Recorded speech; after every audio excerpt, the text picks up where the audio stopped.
Okay, so guys, what we have done so far, we have completed the first service like the Identity Access Management, IAM, and we have completed one class of EC2.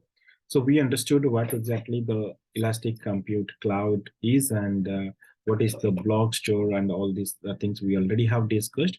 Also, we created one server, one virtual machine, Linux virtual machine, and we saw how we can able to connect the server using the private key what we download.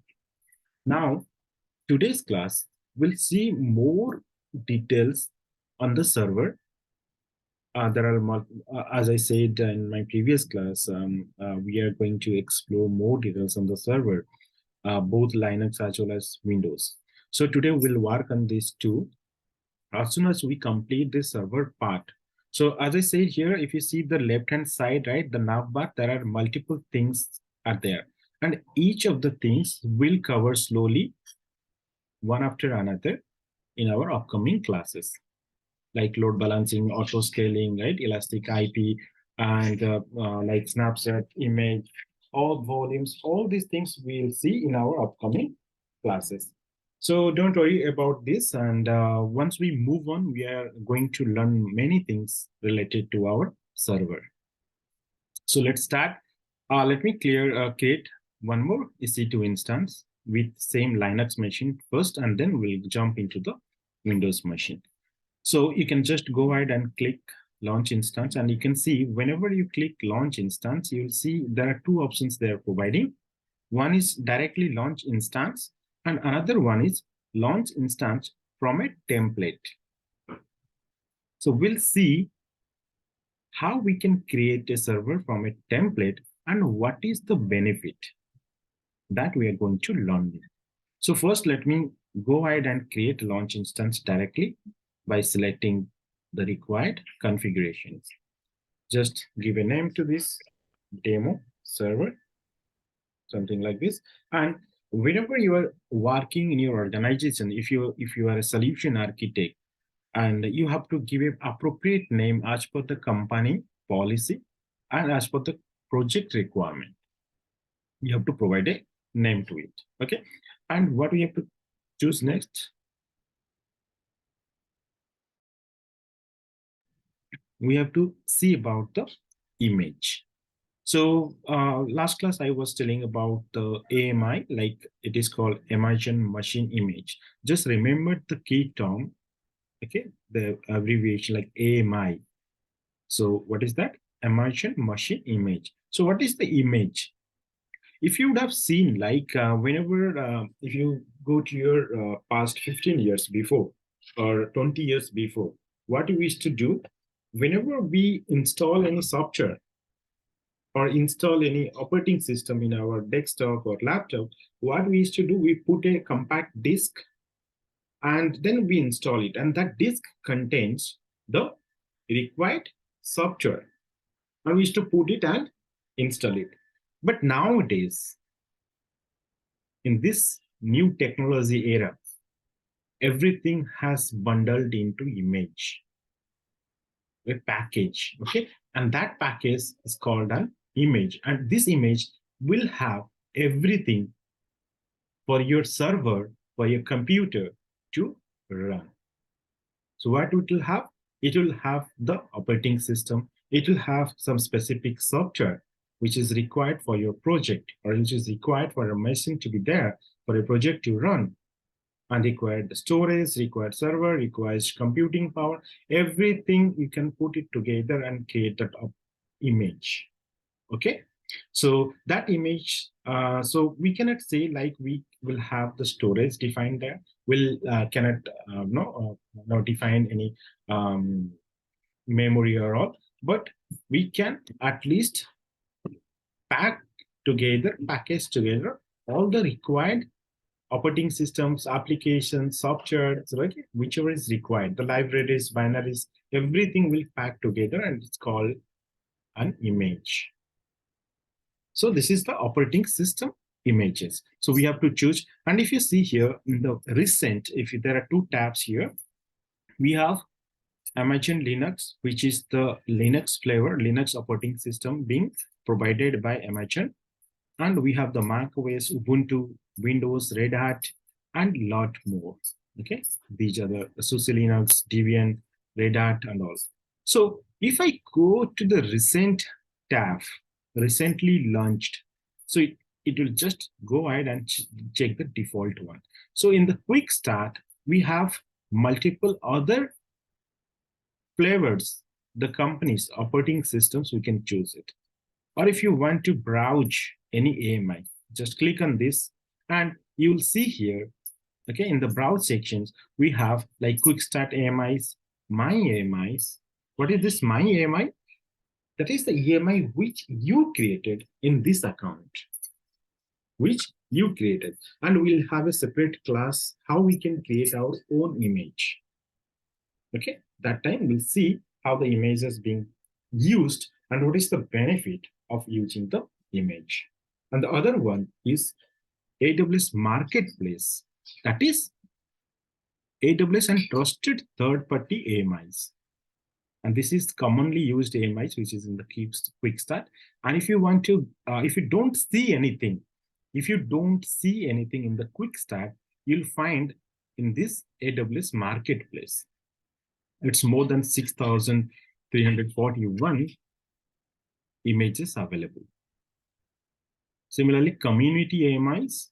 So these marketplace AMIs are trusted by AWS and third-party AMIs. But this community, anyone can publish the image. Suppose you created one image and you want to publish it to the AWS, you can do that also. So let's see an example here.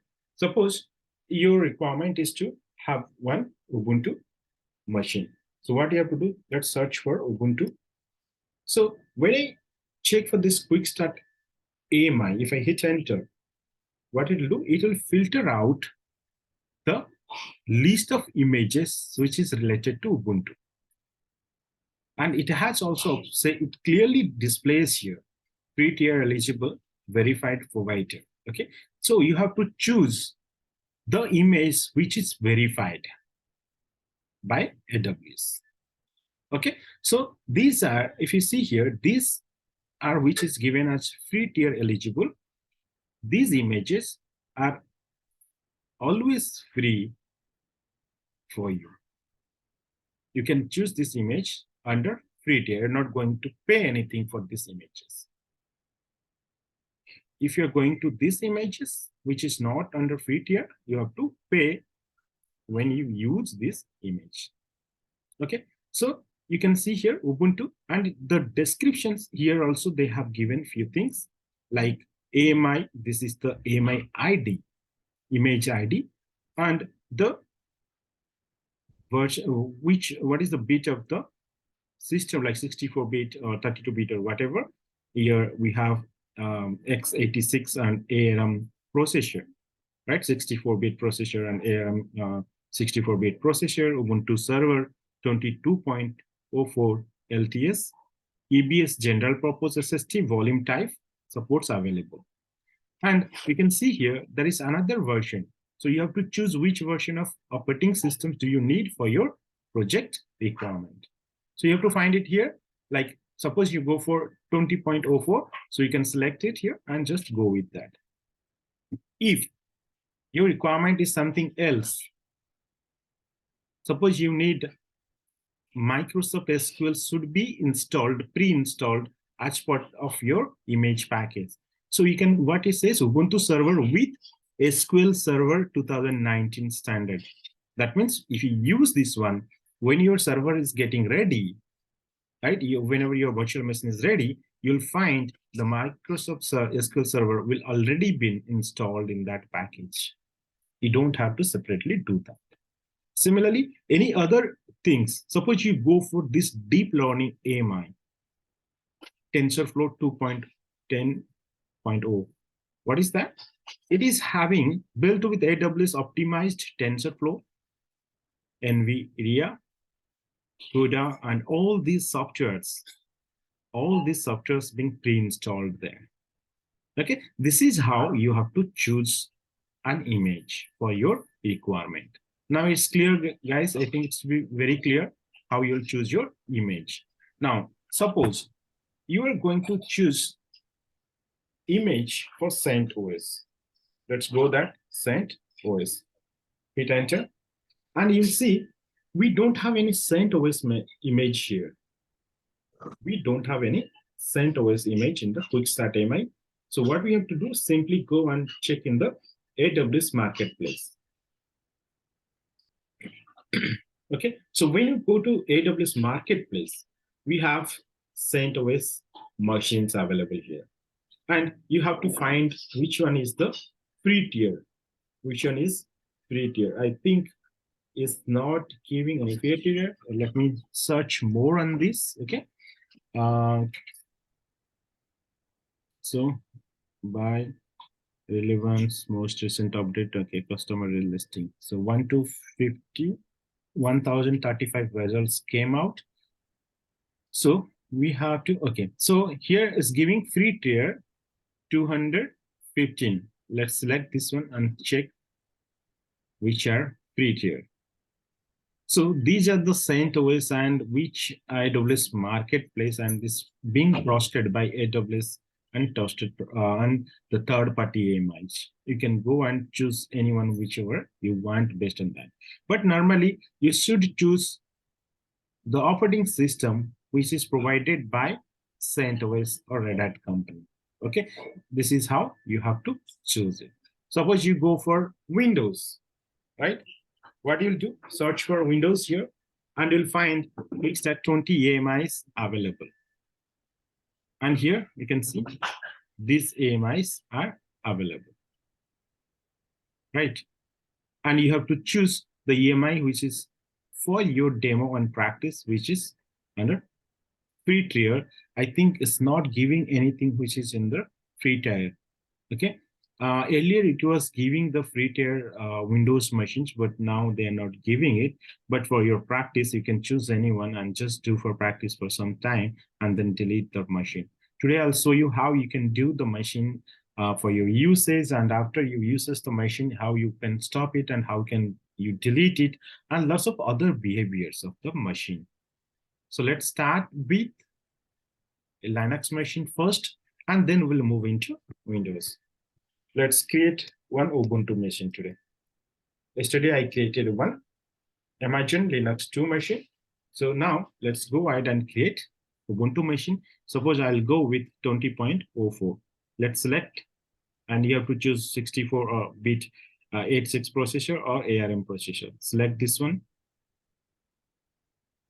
Okay, so this is the AMI. It is getting it's selected now. Now what do you have to do now? Let's go ahead and select the instance type. Remember, whatever the instance types available, only T2 micro comes under free tier eligible. Select this one. Key pair, we already have seen how to choose the key pair and create it. So I'm not going to create a new key pair for this class. So let's select which is being available. Suppose demo key, which is available already. Now, what I can do, select the network settings. Let me just edit this pan. So the VPC, which one is the default one? We are not going to create our custom VPC. That will be separate 2 to 3 days classes only on VPC and the required networking stuffs. Okay, 2 to 3, not 2 to 3, more than 3 to 4 classes will be there on only on VPC and networking stuff. That will cover in our end of this AWS course. Okay, now subnet, I am not going to choose any. It is falls under networking part. Let it be default, and elastic IP, let it be default. So the security group, the firewall thing. So the security group, as I told, it is a security group, a set of firewall rules that control the traffic for your instance. So you have to set up the rule based on your requirement. You can create a security group, or you can just select existing security group if you have any. So if you select existing security group, in this account, I have many security groups available here. Now, what we can do here, as we have already, I think for demo SD we have created, let's select it. In our last class, we had created one security group, right? So let's select this security group. And if you see this security group, so what this security group is having, you can just click on the compare security group. So if you see here, it has both 80 and 22. Port number 22 and 80 is whitelisted. And it is available for public. Whenever you set up these IP addresses 0000/0, what it will do? It will allow the public to access the server using this port. This is a good point to remember. Whenever you go for interview, they may ask you how you want to make it the port public. You can make it as, if you make 000/040/0, then it will be the public. Let me cancel it out. And this security group is having 2 ports whitelisted. Now let me cancel this one. And we have selected this demo security group. Let's configure the storage. As we are talking about Elastic Block Store, as many storage you need, you can just put it here. You can increase how many you want. Suppose you want to add a new volume also. You can click add a new volume. You can see here 2 volumes will be there, and this will be your root volume, and you cannot delete this one. You cannot delete this one. That will be your root volume. So you would have seen in your laptop or desktop, right? There will be like a root volume which is called C drive, right? And some other drives you can create it after doing some partitions. Similarly, here we have a root volume which is having the operating systems installed, and the rest of the volumes as per your requirement, you can keep adding. Suppose your root volume is 8 GB and you want to increase more into this, suppose 50, you can add no new volume 50, and based on the thing, you have to choose what you want, GP2 and all. So we are discussing about the type of EBS, right? General purpose SSD, general purpose like SSD GP3, GP2, provisioned IOPS, cold SSD, right? Throughput optimized, magnetic, all these things are here. Whatever you want, you have to choose it. So this is entirely based on your requirement. So you have to first understand what is your requirement, and then come here and choose appropriately, then move on to create the server. So I have configured only one storage here. Now the advanced details, let me just go through these advanced details one more time. So we had discussed about the spot instances, right? So the purchasing option, if you want to go for spot instance, so whatever instance we are going to create, it is the on demand only. On demand, we are going to create instance. If you are going to bid on some instances, if you select it, you'll see a price. You'll see a price on this. If you want to customize it, it will give you a price, on demand price. Okay, so what will happen? Set your maximum price per hour. So what it says here, 0.045 equal to 45 cents per hour. That means it is getting charged 0.045 per hour if you're going to bid for this spot instances. Okay, so I don't want to bid for this spot instance. Let's go with the on-demand standard instances. Now, here the default host names and everything will be there. So instance auto recovery. So you have to select auto recovery, how you want your instance to be recovered. Shutdown behavior. Whenever you shut down your machine, what you want your machine to be, whether you want it to be stopped or you want to be terminated. So when you shut down, if you want to terminate the machine, then you can select terminate. If you want to only stop, you have to select only stop. By default, it comes stop. Hibernate behavior also for stop, enable or disable. So termination protection. This is most important, guys, termination protection. Why? Because if you have created a server virtual machine. And in that machine, you have some critical applications running. And you don't want that machine to be accidentally deleted. So what you have to do, you have to select these options, enable. That means it will not be deleted accidentally. So I'm showing you demo. Let's select it enable, and I'll show you what will happen when you go and delete the machine. Okay. Now stop protections. You have to select whatever you want. I don't want this one. And all these things, CloudWatch, everything will say to data classes.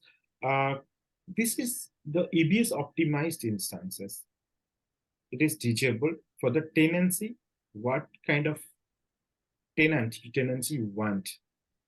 Or on a shared hardware or dedicated hardware, like the private one, if you want a dedicated machine to be created, dedicated hardware to be used, then you can go for dedicated host, which you have to pay huge amount for a reserved private space. I'm not going to select it because they will charge me here. Okay, so let it go for the public tenancy, multi-tenant selections. Okay, and this kernel ID, RAM disk, if you don't select anything, by default it will get all these things. So that's all. And this part, advanced mode, this metadata and user data pack, we have a separate class on this. We'll see how it is working, maybe in our upcoming classes. Now let's go ahead, and here is the summary, what you have selected. Just check it very carefully, and launch instance. Got it? So our instance is getting started now. I can go ahead directly and view all instances. Just select it here. So the demo server, it is, you can see here, the instance state is currently pending, right? Just refresh this one. And you can see, you can just reload this page if you want this particular dashboard to be refreshed, particular page to be refreshed. You can click on this reload. If you want to entire things to be refreshed, you can click on this main refresh button, right? So it's now started. So if I select this one, as you see here, it has more details about the server. So the instance ID. So remember, this ID will be useful for your automations. If you're using to connect the server manually through backend CLI or through any API or any project, right? Or any code you are going to write, and you must need the instance ID. So you have to, this instance ID is the unique ID, and you have to specify which machine you want to connect. And this is the public IP. And remember, guys, for every time, and this is a very good point to remember all the time of your cloud carrier, okay? Whenever in AWS or any cloud server you are going to create, it will automatically assign, if the public IP assign is enabled, it will automatically assign a public IP dynamically. That means whenever you stop your machine, a server, that time it will recreate the IP address. The IP address will change. Okay, so in your mind, there will be lots of questions will be coming, right? If you stop a server, if the IP address changes, then it will impact if you're going to do something, right? So this is the dynamic IP address allocation. There is one option, there is one service being provided by AWS that is called Elastic IP. We'll have a separate class on the Elastic IP. That is the static IP, which can be used to access the servers. Even though you stop or terminate or recreate the server, the same IP address can be used for that. That will never change. That is the static one. That will have a separate classes on this, and we'll have a demo on that also. Now, just remember, whenever you stop or restart or anything you do, your public IP address will keep changing dynamically. Okay?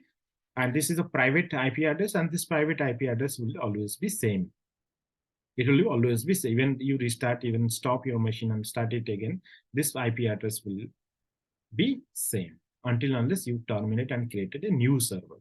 Your private IP address will be same. So here the public domain name, DNS, and here the host type and IP address, everything is auto-assigned IP address, the public IP, which is the public IP, right? All this information, AMI ID, which AMI is used to create this machine.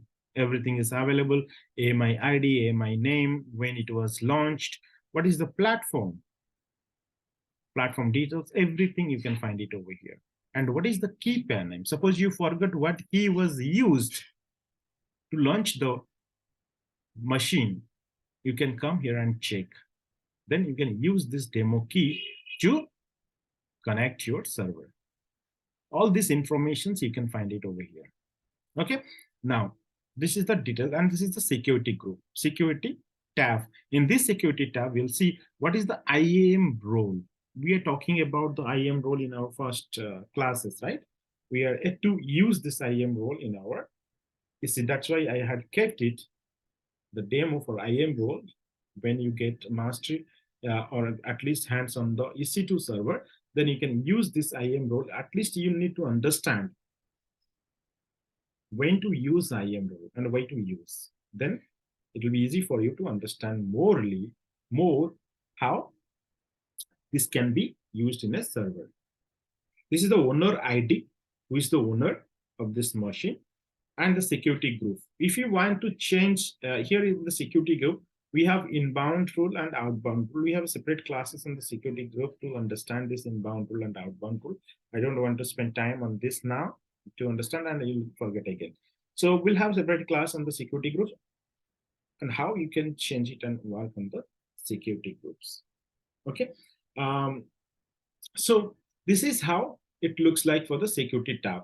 Again, let me tell you the security group itself. So as you know, it's whitelisting the ports and providing access to the instances. So you can, if you want to change this or modify the inbound rule or the outbound rule, what you can do is simply click on this and you'll find the security group details here, right? And you can see here when inbound rule, that means this rule allows you, the other people, to connect to the server. That is the inbound, and the outbound is from this machine to which server or which other machines you can able to connect. That's the outbound rules. Okay, so in the inbound, mostly we are going to work on the inbound rules because we are going to connect this server and work on this.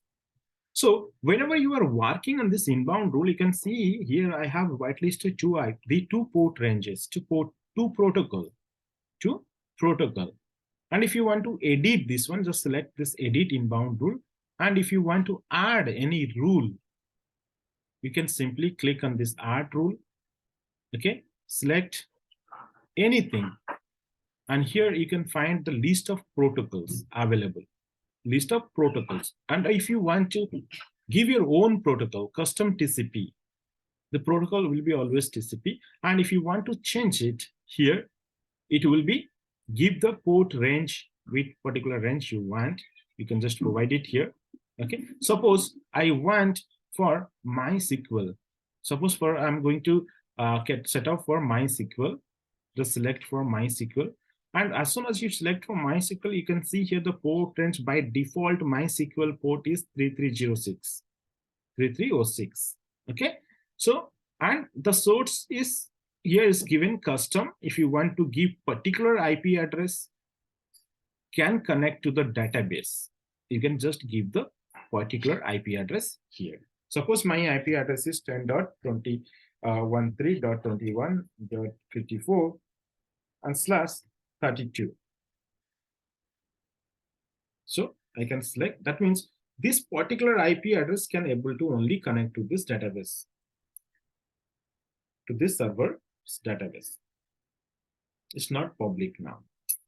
And if you want to make it public, you can simply choose this CIDR block range we have a class on the networking class. What is this CIDR block and what is the range? How we will calculate it. Okay. Now select this.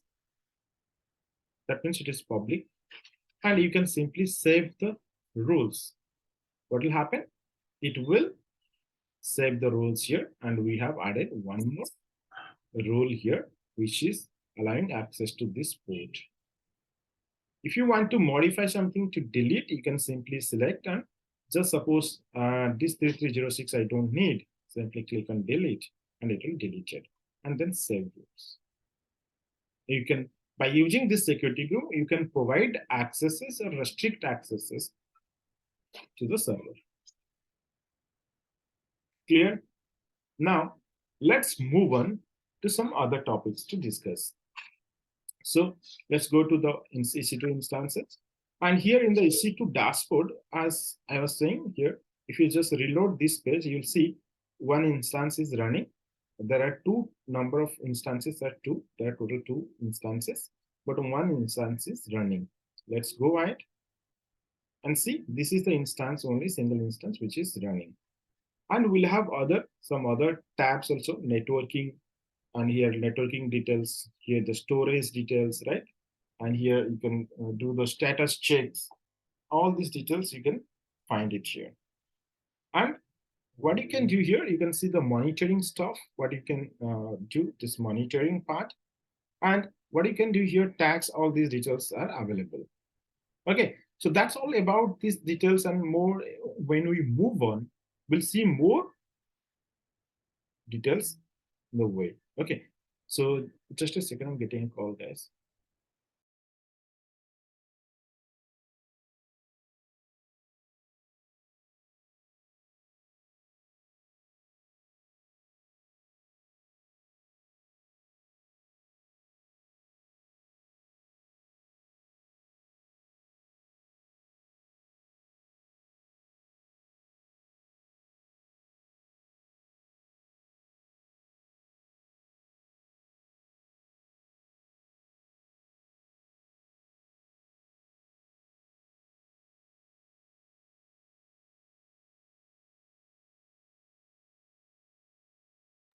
Yeah, sorry guys. So these are the details. Let me now connect to the server and we'll do some installations of external softwares into the machines, how we can do it. Let's, last class we had seen how to connect the servers alone, right? Now let me connect to the server and do some installations, software installations on the server. So how we'll do, simply just go ahead and in my, so I am connecting from the terminal, which is already there in my machine. So you know how to connect using SSH, right? -I. So I'm going to use the key, which is in my downloads folder, demo key.pem. And as it is an Ubuntu machine, we have to use the user as Ubuntu at, then provide the IP address, right? Copy the IP address, paste it here. Remember, for Amazon Linux, the user default user ID is EC2-user. For Ubuntu machine, the default user ID is Ubuntu. For CentOS and Red Hat, the default user ID is CentOS. Okay. Now hit enter. Just remember these things whenever suppose you need any servers to be created. So you can use this default user ID first time to connect the server. Then you can create any other users as per your need. Okay. Now go ahead and hit enter. First time, yes. Good. So what happened here? It is, see, I'm able to successfully connect to the server. So Ubuntu server. Okay. Now let me just clear it out. And as you know, we are going to use a package or use an image which is already being created by somebody, and we are going to use that to create our machine. And that package or that image would have been created long before. And that could be whatever the libraries or binaries or packages, that could be the packages, that could be the old one. And we'd have new versions of packages available in the market. And if you want to update it, most time you should update whenever you are creating the machines, right?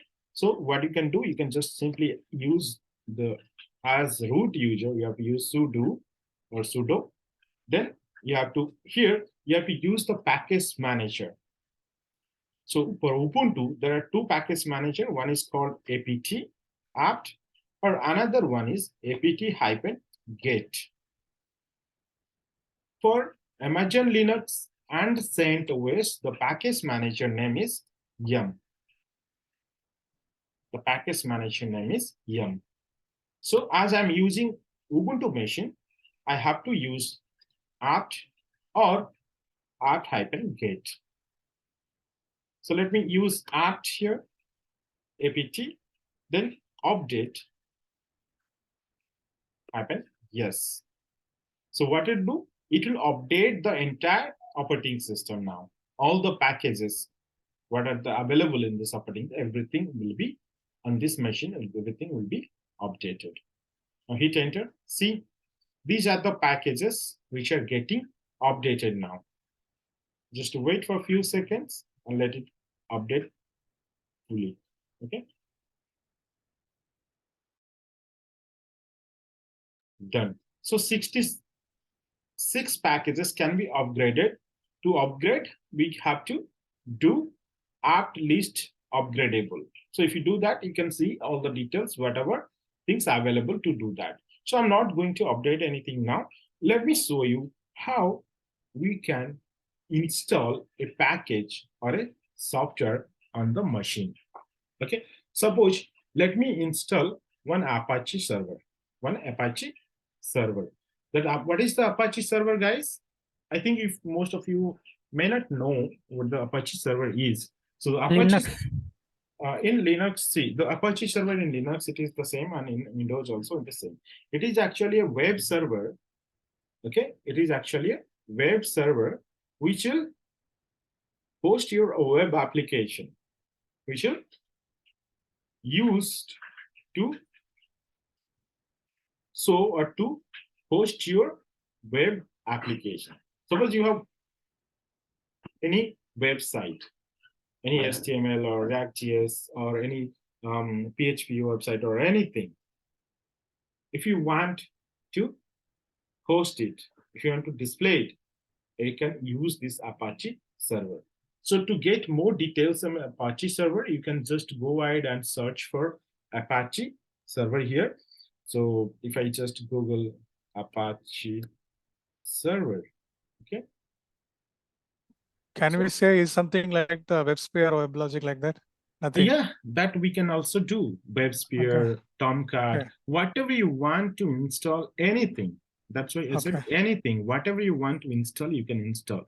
Even you can install the database. I'll show you. We'll have multiple classes. I'll show you to install a web server like Tomcat, WebLogic, like MySQL database. All these things we have classes one after another. Okay, whenever we do demos and all, everything we are going to install. Okay, thanks. Yeah. So this is the first basic classes. So I'm showing you from the basic installation. So I'm how to do, and then we can move on. So here the Apache server, you can see the Apache HTTP server. This is one of the Apache HTTP server. Is a free and open source cross-platform web server software. This is a web server software released under Apache license. And it is developed by the Apache community, Apache Software Foundation. Okay, so this is actually a web server software to host web applications. Now, let's go ahead and install this one. Okay, for Ubuntu, the package manager, we have to use again sudo apt. Okay, and what you can do, you can use install. For Ubuntu, the package manager will be Apache 2. And for Amazon Linux, you have to use sttpd. You have to use sttpd. This is the package manager for yum. If you are going to use Amazon Linux or CentOS, so you have to execute this command. As we are using Ubuntu, the package manager name will be Apache 2. It will be Apache 2. Hyphen, yes. See, it is just installing the software.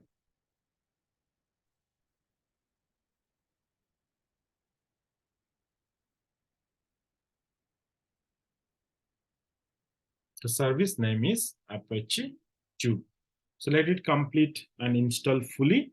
Then we can go ahead and check the service and we'll see how we can connect our web server. Okay?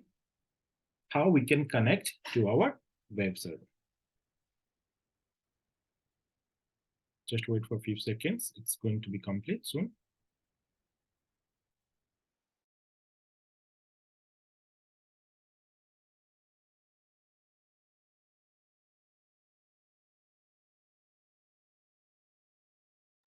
Okay, so what happened here?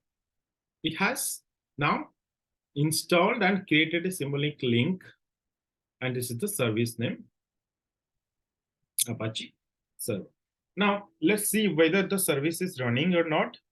Either you can use the command, admin command like system control, okay? You can use status Apache 2. Okay, so see, you can see here, the Apache 2 service is active and running. Is active and running. So how we'll access this server? It is very simple, guys. So what you have to do, you have to just copy this IP address, go here and just put it here and hit enter. See, this is the Apache web server which is running. Now you can find all these details available here. Okay, now let's create and host our own applications. I'll simply show you how we can write one just simply HTML page, our own web, we can host it. How we can do that? So whenever you install the Apache or HTTP server, what will happen? It will create a folder under var www/html. See, this is the folder will be there. And if you do pwt, you'll find this is the folder var www. This is the root directory of the Apache HTTP server. And if you do ls-l here, we'll find one index.html file. And this index.html file is nothing but showing this page, this particular page. Let me remove this and add our own page. So what I can do, as it is been created under root, so I have to make myself as root. So sudo, I'm using vi editor to edit this file, index.html. Hit enter and see, these are the HTML pages being created for that. Let me remove everything. I deleted all these things. If I want to add my own page or one website, all index, all HTML files, if you want, you can just create your own or already created, you can host it here itself. This is how we have to do. I'll simply write some HTML tags here. Okay. Now, if I do, suppose I'll do some h1 tag.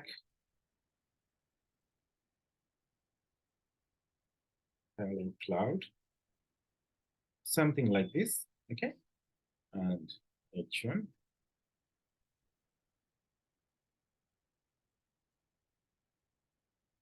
This is the HTML codes, okay? I'm just writing to show you something.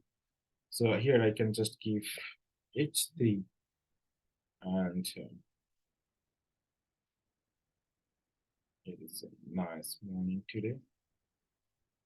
Something I just made a page to look like, okay?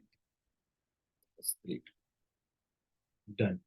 Now let me just little modify this to make it clear and beautiful. Okay, so I just want this page to be okay. Let it be there. I will show you another demo which we can modify and see how it looks like. Okay, now let me save this file. Let me save this file. Then So if I go and refresh this page, see, hello cloud, because this is our HTTP server, which is hosted on this particular IP address or server. Okay, now let me little modify this page and see what is happening.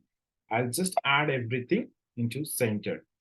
I'll just add everything into center. What I can do here, I put it here, everything into center. Then now if I go ahead and refresh, you can do this your website. Okay, you can do your own website. Similarly, I have also created my website and hosted on AWS.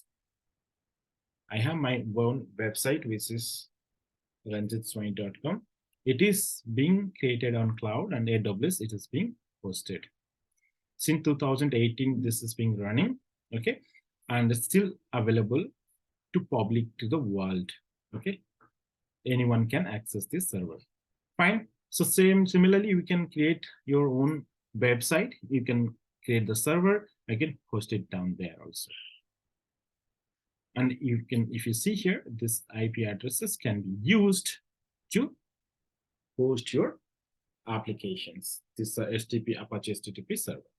Now you're pretty much clear about how to install the software. This is one of the software to use. I showed you how to use also that one. Similarly, you can use or install what software you want, any library, any packages you can install and use it. Okay. Now, if you go and do some changes to the security group. Let me show you how you can access the security group. Either you can directly go to the server, go to the security tab, and you can find the security here. You can click it here and go to the security and edit it. Or you can go here in the left-hand side, you will find one security tab over here.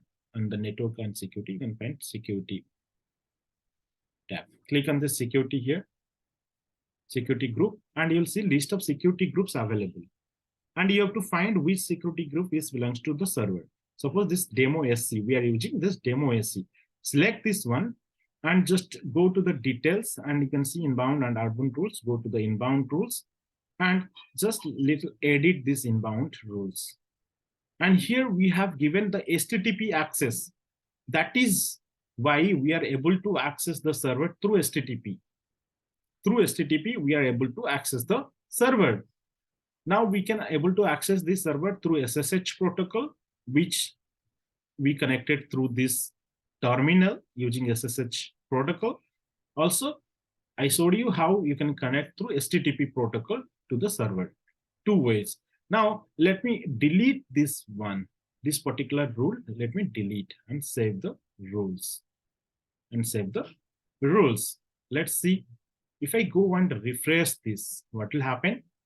You can see here, it's just moving and moving and moving. So what will happen? It will just try to connect the server with the protocol assigned HTTP port number 80. As there is no more firewall access, no more port number is whitelisted. As there is no access, it will just get timed out, or you will get cannot reach the page. Right? Just wait for a few seconds and you'll see it will be timed out because there will be no connectivity or access through the protocol HTTP. We cannot connect to the server. So this is how, by modifying the security group, by allowing, you can allow some ports to access a whitelist, or you can remove that one if you don't want anyone to access your server. Okay. This is how you have to work on this. Let's go here. I think it's still moving. You can see here, still it is moving. Let's wait for a few seconds trying to connect it, but still not. Yeah. So what it says, this site cannot be reached. That means checking the proxy and firewall. It's because we have not given any firewall access to this protocol HTTP, and we cannot able to access this server through port number 80 or HTTP. However, we can access through protocol SSH, as we have still SSH access is there. Still SSH access is there. Okay, now still, if you do any refresh or anything, we cannot able to connect. Now let's go back and edit this inbound rule again and add this port number. So add a new rule, add rule, and select the protocol range here, the protocol, whatever protocol you want to give access, select it, HTTP, and it's port number 80. Give public access, save rules. Got it? As soon as I save the rules here, I provide inbound access. And if you go here, okay, just wait for a few seconds. See, automatically it got access to the server. And if you type this IP address on your machine also, on your laptop, in a browser, you'll get this page also. You'll get also this page. Just try this one, 3.110.104.100. You'll get access to the server as well, because it is publicly available. Anyone in the world having this IP address, they can easily access your website. Okay, so this is all about the Linux server installations and working on that. So now let's move on and create one Windows machine. And I'll show you how we can connect the Windows machine and work with that. Okay, so guys, you can see, and you can see if you just type it, you'll find this web page. Okay, now Yes, I typed and got it. Okay, that's great. Now let's move on and let me show you how you'll delete this server. Okay, I suppose I don't want this server to be there. So you have to go to EC2 dashboard over here, and you'll find instances running, and you'll see this server is running. And let me go ahead and terminate this server. So how you'll do that? You can simply instances. Here you can get two options available: stop instance or reboot instance. So if you do the stop instance, what was the stop behavior? The behavior was shutdown behavior. The shutdown behavior was stop. That means the server will stop. It will not start running. If you do reboot, it will restart your machine or reboot your machine. However, you can see if you select, if you want to terminate this machine, it is not allowing us to terminate. Why? It says, if you select it, it says the termination protection is enabled. That means it is not allowing you to terminate this server. So how you will do that? Simply select it. If you want to still terminate, because why we need try to understand this termination protection on, because by mistakenly or accidentally, nobody should delete the server. That's why we enable. Suppose you don't need that server and that is a genuine purpose and you have to purposing to delete the server. How will do that? You have to simply select this, go to action, okay, and you have to go to the instance settings here. There, change termination protection. Change termination protection. It's enabled here, right? Select. Now disabled, save. Successfully remove termination protection. Good. And one more troubleshooting part, let me show you what you can do. There are multiple things we'll come to know, guys. Okay, don't worry about this part. We are yet to learn. We just completed 10% of the computing section. There are many more things that they are yet to learn. Okay, we'll slowly move on and see all this part going forward in our entire DevOps or cloud journey, AWS journey. Okay, now better I'll show you one the troubleshooting part to find out any logs in case any issues. So what you do it here, go to this monitor and troubleshooting part, and here you can get the system log.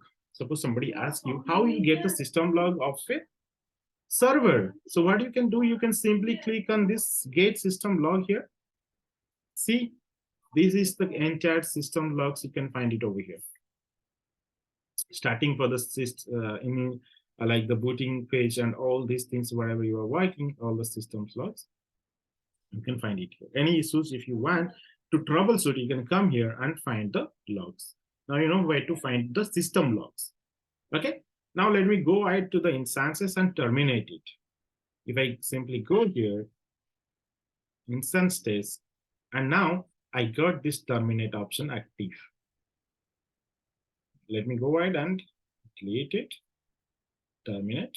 So the system will be terminated. First, it will shut down the machine and it will be terminated. Okay, this is how you have to. So don't keep a machine running all the time if you don't use it, guys. So in suppose you have 1 year of free account, but don't misuse the free account, okay? Because AWS is providing for us to practice, but similarly in the world, millions of users, right? They're using this feature for their R&D or from development purpose, for learning purpose, okay?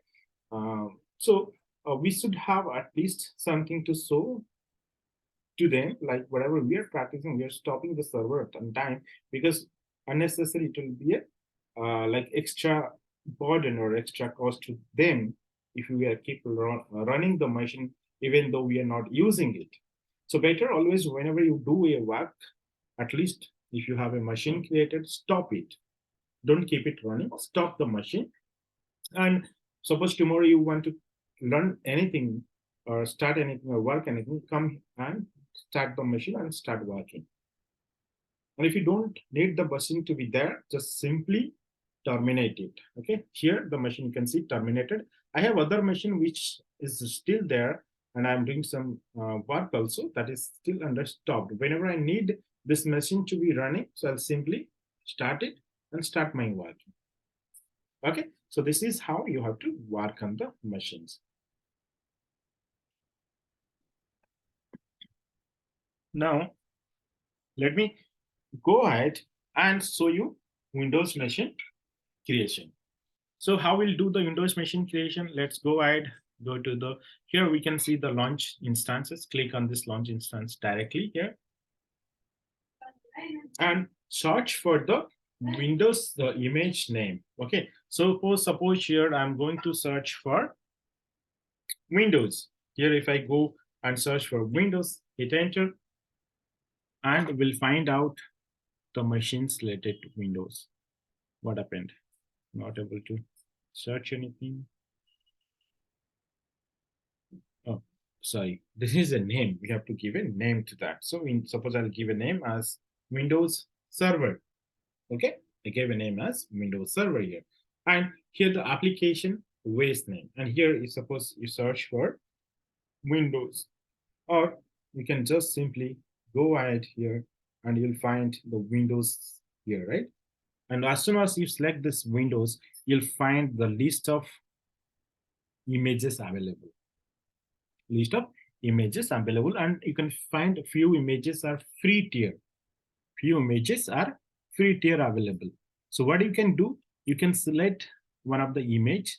Suppose this is 22, right? Server Windows Server 22 and 19, and all these things are there.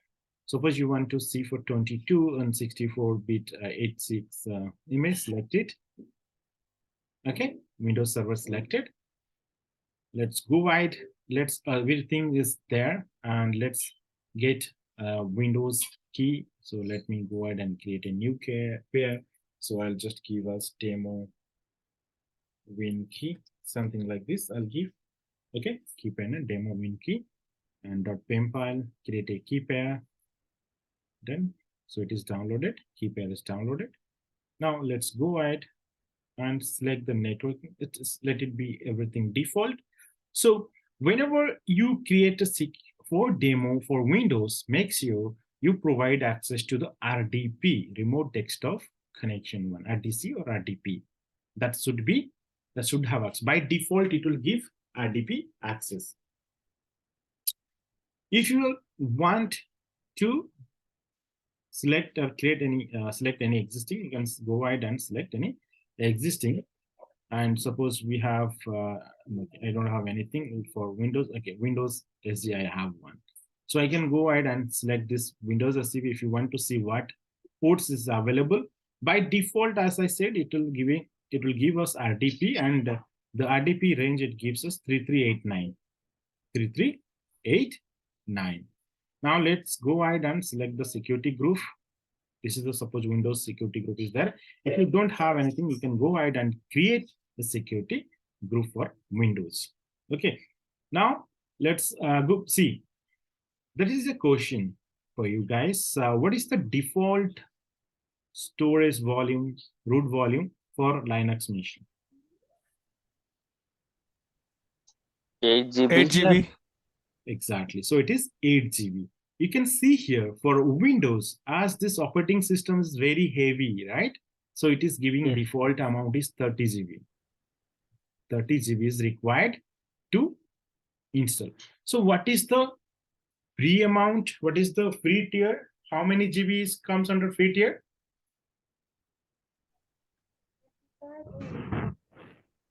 GB. It is no, it comes 30 GB. You said 30, right? Yeah. Yeah, it's 30 GB. So only 30 GB is free.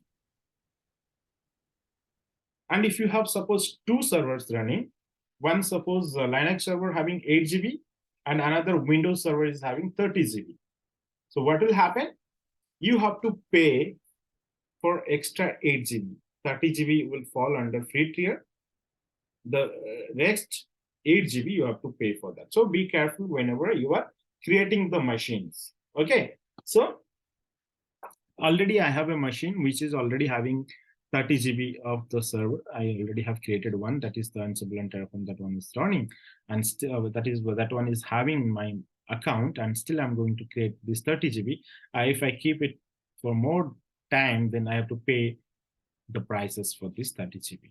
Okay, now I selected this 30 GB and rest of the things, let it be there. I'm not changing anything. Simply go ahead and click launch instance.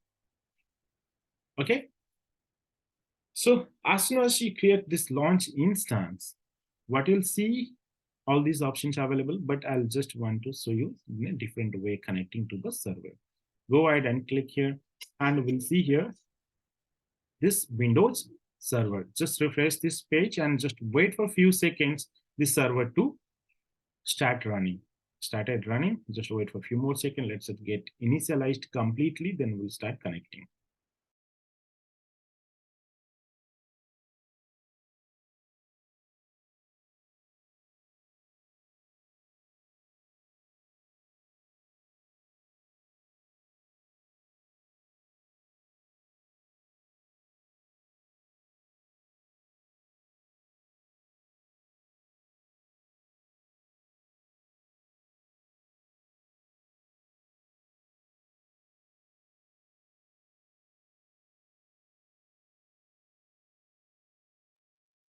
Let's refresh it. So it is now refreshing. Okay, now if I see this IP address, we get this IP address. So how we'll connect this to the server? And you know very well how to connect a remote server, right? Windows server, by using RDC or remote desktop connection in your Windows laptop or Windows machine. So in my Mac machine, I don't have RDP tool available to connect. However, I have another tool, Microsoft tool. It's called remote something. Yeah. Microsoft Remote Desktop. This is the application I can use to connect from my Mac machine. Okay, let's connect this, open this IP machine. I'll show you everything. And for your case, you have to use remote desktop RDP, and there you have to provide the IP addresses. Okay, in this case, I'll show you what are the default username you have to use and what is the how you have to generate the password for that, because we don't know the password, right? We don't know the username and password yet. We just simply created the server. How we'll generate that and how we'll know that, I'll show you in this one. Now if I go here and just add this one, add PC, I'll just give PC name, your host name or IP addresses. Similarly, in your RDP case, you have to give it. And this is not the IP address. I'll just copy this IP address here and go here, just put it. Then, and user account. So you have to just put it, add user account, or for your case, you have to provide the user account. So username. So how will you get this username and password, right? We don't know it. So what we can do here, select this server and you can click on this connect. We have one connect button here, right? Click on connect. So there are few options available through which you want to connect, through session manager, through RDP client, through EC2 serial console and all this. I want to connect through RDP client. And for RDP client, what happens? Username, default username is administrator. Remember, for Windows, default username is administrator. So give administrator here. And the password. How will get the password? So here, one option we have is get password. What is the password? Is get password. Click on this get password. And you have to upload the .pm private file which you had downloaded, right? Demo win key. This is what you have to upload it here. So in my download, if I go to my download part here, download section. So this is demo win key PAM, right? Open it. This is the private key file. Decrypt the password. See, this is the password which is decrypted. And you have to just copy this password. Go to your RDP client. Put it here. Okay. Just give a friendly name. Suppose I'll give win demo B7 or batch 7. Suppose win demo B7 and add it. Okay. So this is the server 212 is added. Double click hit here and it will ask you to verify the certificate. Yes. Continue.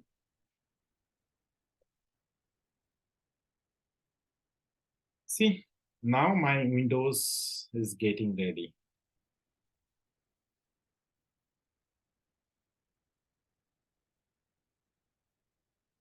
Just wait for a few seconds, let it initialize and fully ready to use.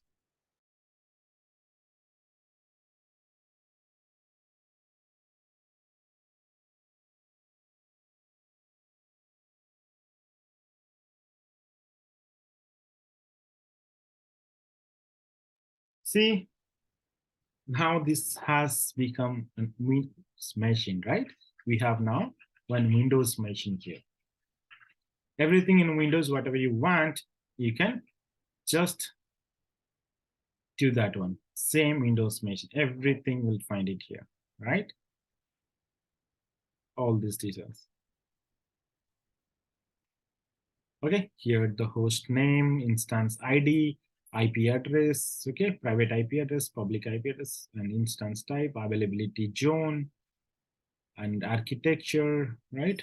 Total memory, all these things are available here. And all these things, whatever you want to install. This is like your laptop. This is like your Windows machine, your desktop. Whatever you want, you can just go ahead and try to install it. And even you can install your Apache server in Windows itself. You can install whatever you want in Windows machine and you can able to access it. Whenever you are suppose installing Apache server or any server, make sure that particular port is available, right? Continue with this data. Good. I can able to access the server with the Internet Explorer, the Edge, right? Everything I can access. Suppose you want to do it, YouTube here, youtube.com.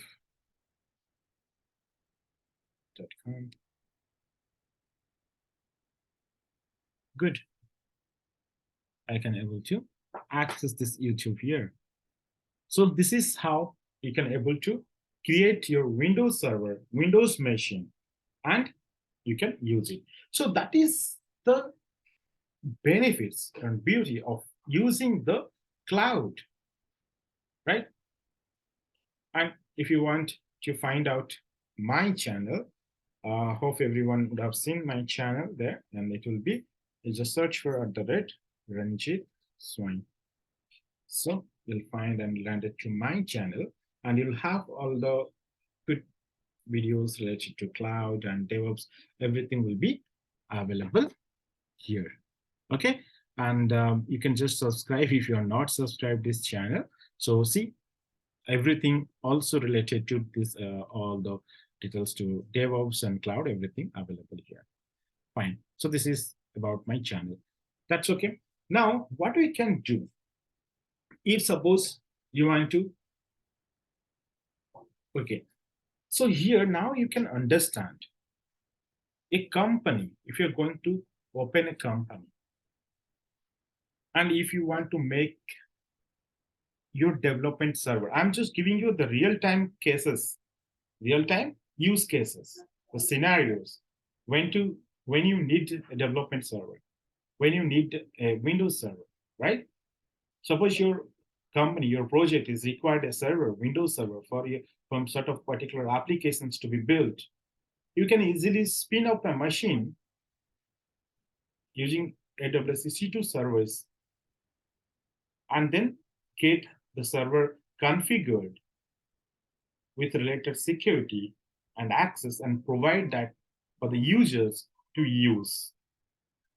That server will be your development server, and people can install, people can work, you can install the tools. Suppose you are installing the Java applications, you can install the related Eclipse tool or any kind of tools which is required for the Java to build, application to be built.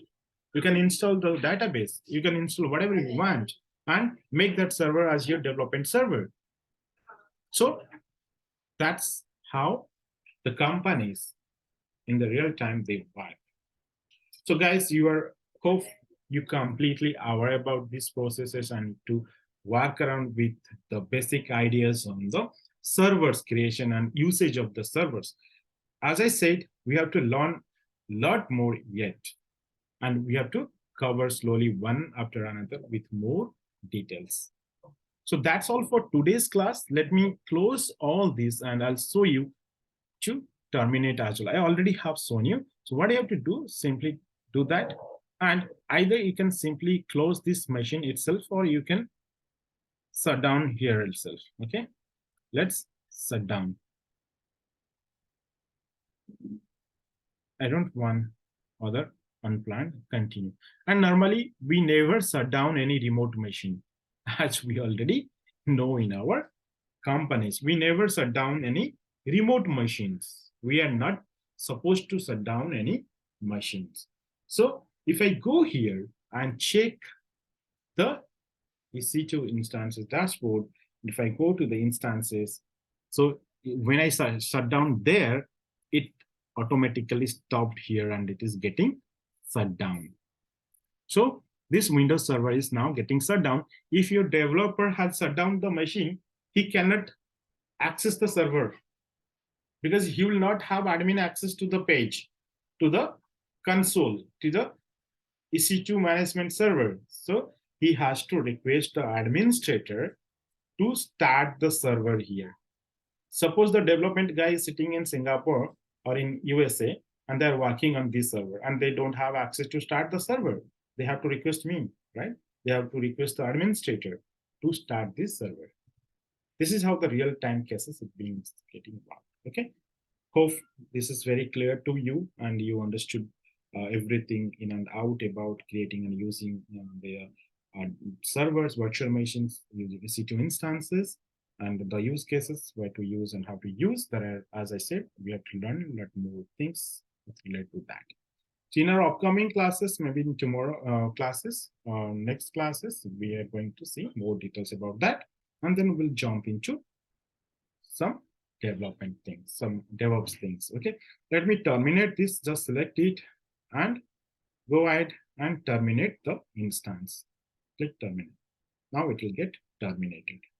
Don't keep the machines available or stopped there. Even it is stopped, they will keep you charging beyond the 30 GB of storage if you're using. Okay, so always if you're not using and you don't need it for near future, just simply terminate it. Simply terminate it. If I go here and check this server which is being there, right, it will have suppose around some storage of 30 or 20 GBs, I think. Volume size is 20 GB. Volume size is 20 GB. So next 10 GB, I can create the server and use it for demo purpose. They will not charge me. Beyond that, they'll keep me charging. Hope everything clear, guys. So that's all for today's class, and we can meet up on tomorrow. And you just do practice, okay? Whatever you learned today's class, just do practicing, and in the next class, we'll see how it is moving on.